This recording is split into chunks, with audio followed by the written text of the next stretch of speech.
Today on Investigate TV Plus, hospitals under attack as cybercrime against health systems grows across the United States. I'm Tisha Powell.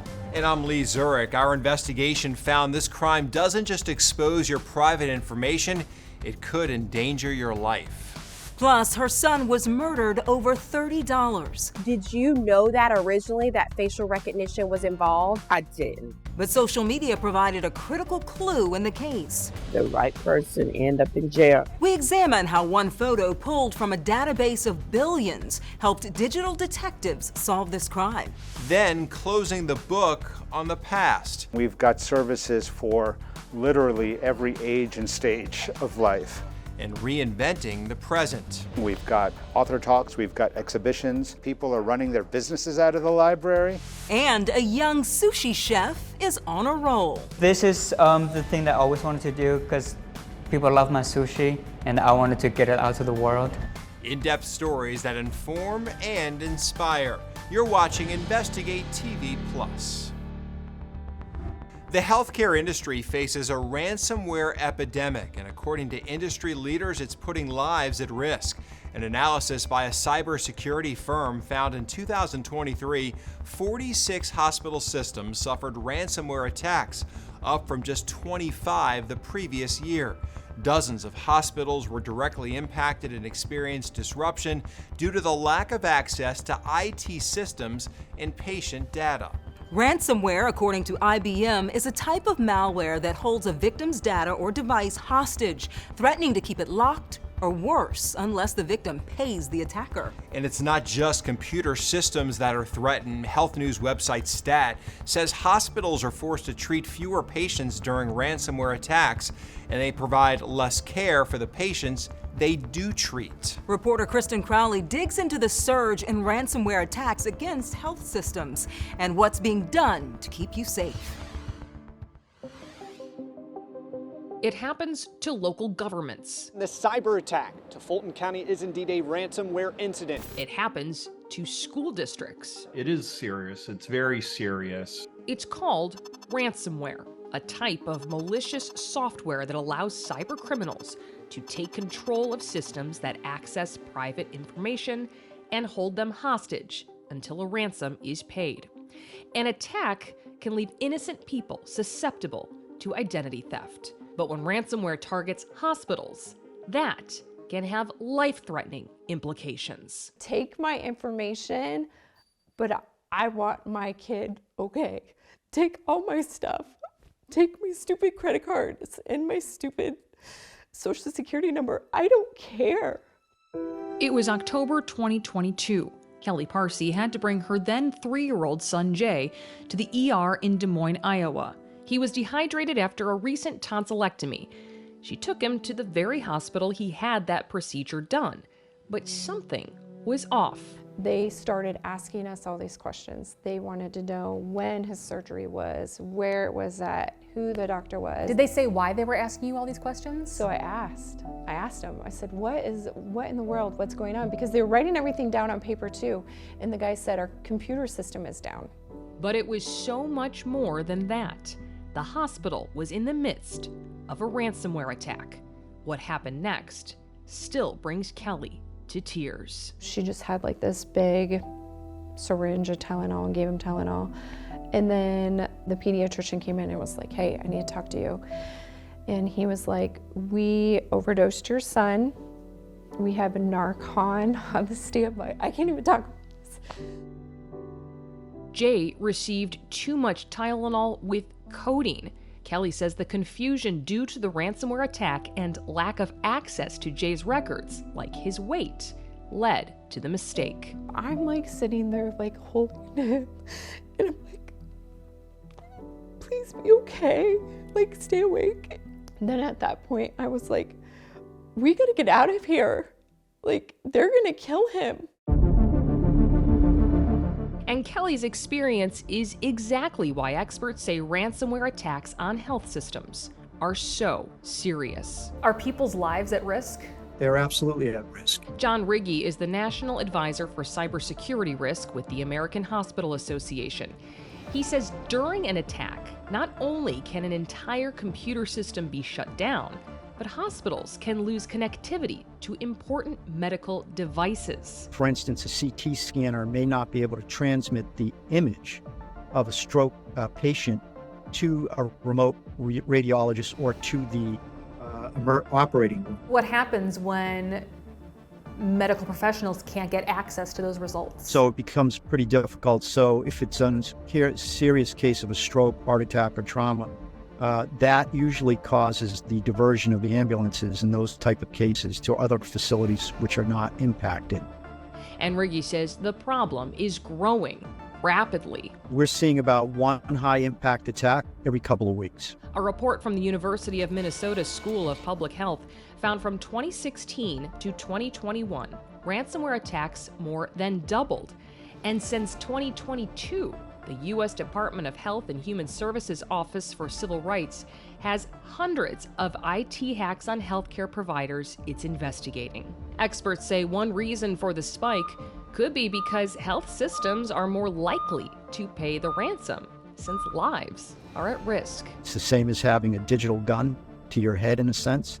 They're paying under duress for patient safety reasons. Once a hospital has become the victim of a ransomware attack, what happens to how that facility functions? Well, really, they're kind of taking it all the way back to the days of pen and paper, right? So a lot of those ransomware attacks are taking and then locking up their critical systems, some sort of encryption key where you can no longer access them. Lindsay Reinhardt is the Chief Operating Officer at cybersecurity company INE. She says there are two main ways a ransomware attack happens on a health system.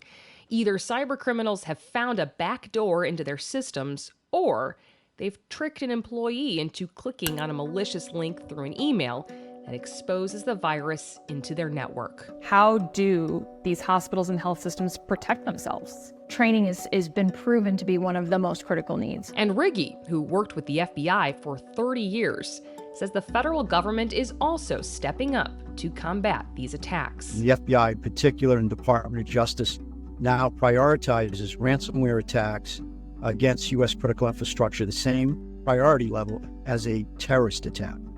And the FBI has been very responsive in responding to hospital ransomware attacks. That help, he says, is key for healthcare.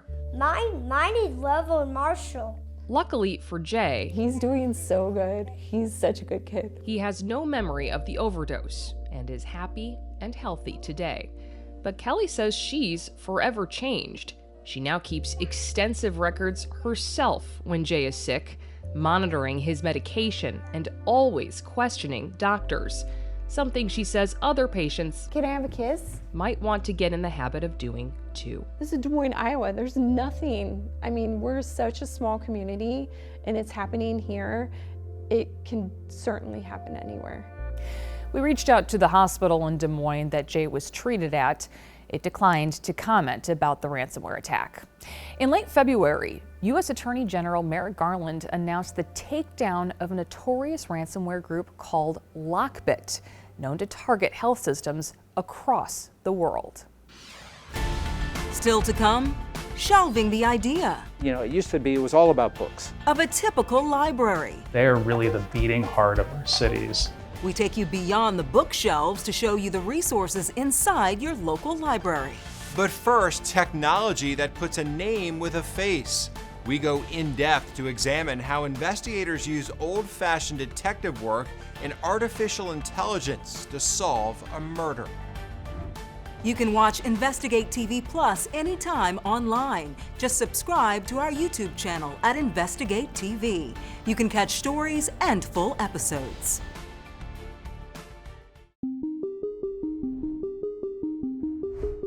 Driven by artificial intelligence, the Government Accountability Office says facial recognition technology, or FRT, allows law enforcement to quickly search through billions of photos to help identify unknown suspects in crimes. FRT use by police has generated media attention, which has not gone unnoticed.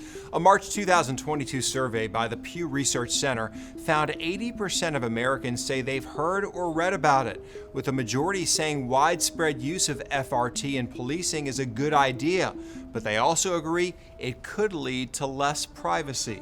Our ongoing investigation uncovered the Georgia Department of Driver Services has been using FRT since 2008 to successfully help police identify suspects, like in the case of Marquise Stevens. Reporter Sierra Cummings shows us how police used artificial intelligence to solve his murder. It's a drive Gloradine Stevens Hines takes once a month. No music, no talking. The silence is loud enough. The journey doesn't end here. In many ways, it all ended 8 years ago. How many shots did you hear? Too many. What's too many? Can you give us a I can't. I couldn't even count. It was way too many. October 7th, 2015, a party in Southwest Atlanta. Neighbors playing a game of dominoes for money. 2 armed men walked in demanding the cash. The game only amounted to about $30. That's one night I will never forget. An armed robbery over $30. One prosecutors would call botched. They shot and killed Marquise Stevens. They took a lot away from me. They took a lot away. Marquise was 41, a beloved husband and dad, Gloradine's son. I know he gone, but it's just hurt me so bad still. It's been 8 years.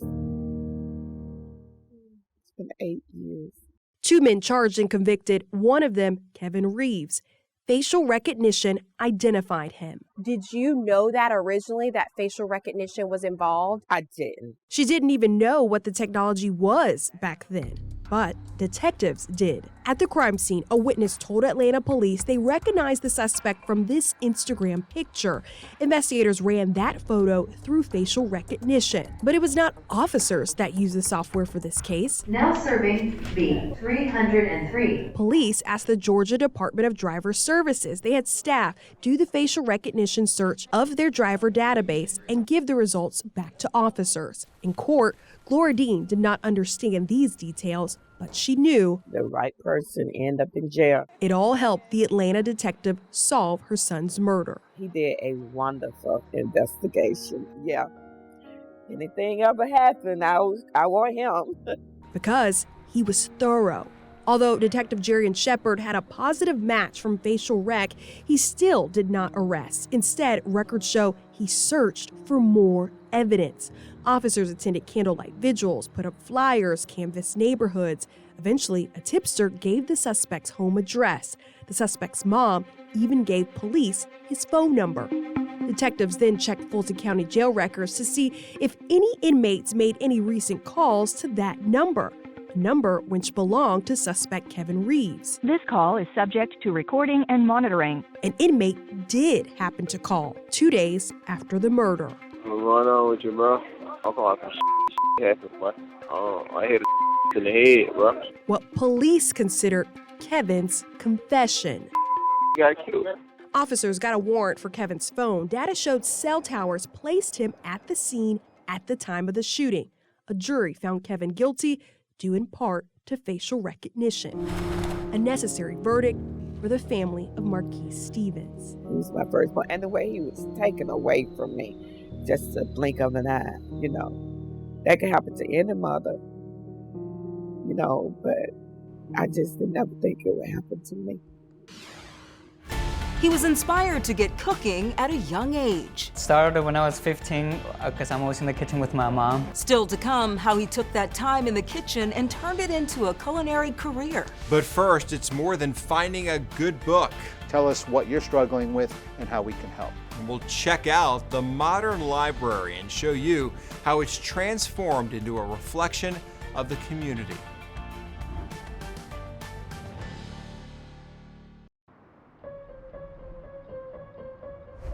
The history of the library in America is all about a Benjamin. Benjamin Franklin founded America's first library in 1731, called the Library Company of Philadelphia, as a place to access information. At that time, books were scarce, expensive, and out of reach for most of the population. But for a small fee and with pooled resources, everyone could access paper books, maps, and pamphlets from around the world at the Library Company. Libraries remain a major hub for people to access information and general knowledge, just as Ben Franklin envisioned. I used to love a library for studying because I would get so distracted in other places, you know, when I was in school, and you have to focus in the library because you can't talk. I used to like the books with the seal on it. Oh, I think yeah. it was called a Caldecott medal. So those were supposed to be the good books. Did you read them? I did. Okay. I good. did. They were the good books. Okay. They had nice pictures too. That's nice. But modern libraries have evolved, offering not only books, but also audiovisual materials, digital resources, and internet access for masses. Reporter Deborah Alfarone explores the next chapter for the American Library. Libraries are central to our communities. They are really the beating heart of our cities. From go-go concerts to toddler time, arts and crafts, and ESL classes, libraries today are about way more than a good read. You know, it used to be, it was all about books, but, you know, people have various ways that they can access information, and that fact has liberated us to be more creative. Richard Reyes-Gavilan is the executive director of DC Public Libraries. Tell me about the role that this library plays in this community. We've got services for literally every age and stage of life. We've got author talks, we've got exhibitions. People are running their businesses out of the library. People can bring in old photos or old videotapes and transfer them to cloud-based technology. People who are struggling with homelessness, they'll come in here for a warm place to sit, some dignity, and you know, some human interactions. Another thing that strikes me is it's free. Absolutely. I mean, that's central to the mission of libraries, free and open access to information and services. Tell us what you're struggling with and how we can help. Odds are programs like these, hardware tool lending, podcast studios, and help with taxes are at your local library too. Brooks Rainwater is the president and CEO of the Urban Libraries Council. They support more than 170 public libraries across the U.S. and Canada to bring about positive change. Libraries are reflections of their communities and want to make sure that they have available what the community wants and needs. Rainwater says libraries don't just bring together communities, they should represent their communities.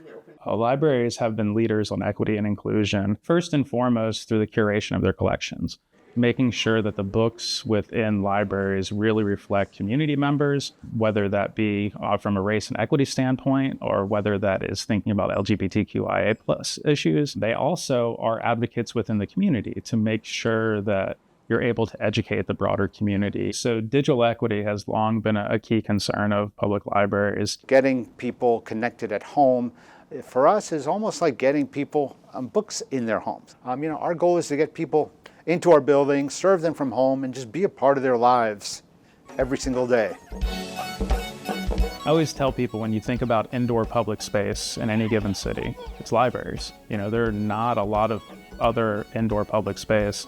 And we're also willing to invest in nice designed public space within our libraries. And that's incredibly important because it gives people from all walks of life that access to those spaces, those places where people can come together. The Library of Congress is the largest library in the world with more than 167 million items on approximately 838 miles of bookshelves, which would span the distance from the Library of Congress in Washington, D.C. to Cape Canaveral, Florida.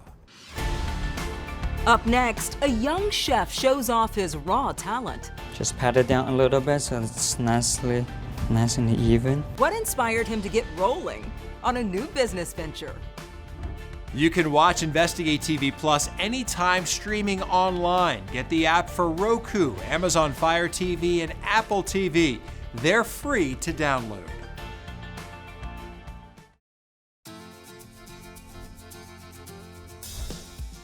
In an area known for oyster roast, pimento cheese, and frogmore stew, a young man is inspired to change the taste of the Palmetto State, one sushi roll at a time.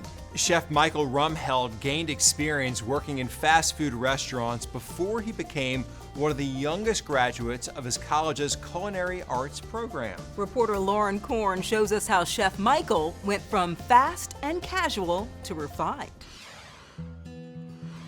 It's got to cover the whole thing. 20-year-old Michael Rumheld quickly turned his hobby into a career. Because everybody, you want to have rice on it. Graduating last May from Maury Georgetown Technical College as one of the youngest students to receive a culinary arts degree. Just pat it down a little bit so it's nice and even. All while launching his catering business, Michael's Kitchen, LLC. I'll go to people's home, do private events. I do a lot of sushi, dumplings, and charcuterie classes and sushi classes. And now we're gonna flip it over. But Michael says he wanted to focus more on his packing and wrapping. And now we're gonna roll. If you don't have rice, you can't make sushi. So it's gotta be one of the important things. Creating sushi corners inside restaurants, like this one here at Highway 9 Grill House in Longs. This is the thing that I always wanted to do because people love my sushi and I wanted to get it out to the world. So today we're gonna be doing one of my specialty rolls is rainbow cane. The sushi chef whipped up some of the fan favorites. And then we'll do that again, make sure it's nice and tight. Showing us how he creates the perfect roll. Now we're gonna put some crab meat. You can see Michael's passion for food in his attention to detail. It takes time to practice. Press it down nice and tight. Not only are his rolls a work of art, they're also delicious. And I usually put a little bit. Michael says he's pouring his heart and soy sauce into his future. And there we have it. Hoping to expand his business and his customers' palates for years to come. I just love it. It's what I love to do and what makes me happy. And that's it for us on Investigate TV Plus. I'm Lee Zurich. And I'm Tisha Powell. Thanks for watching. On the next Investigate TV Plus, dodging drones over restricted airspace. I think it's akin to a bird strike. I mean, you hit it at the right place on the fuselage or in the cockpit area, yeah, you can bring down an aircraft. We investigate the dangers these fighter jets faced and the concerns about who is flying the unmanned aircrafts.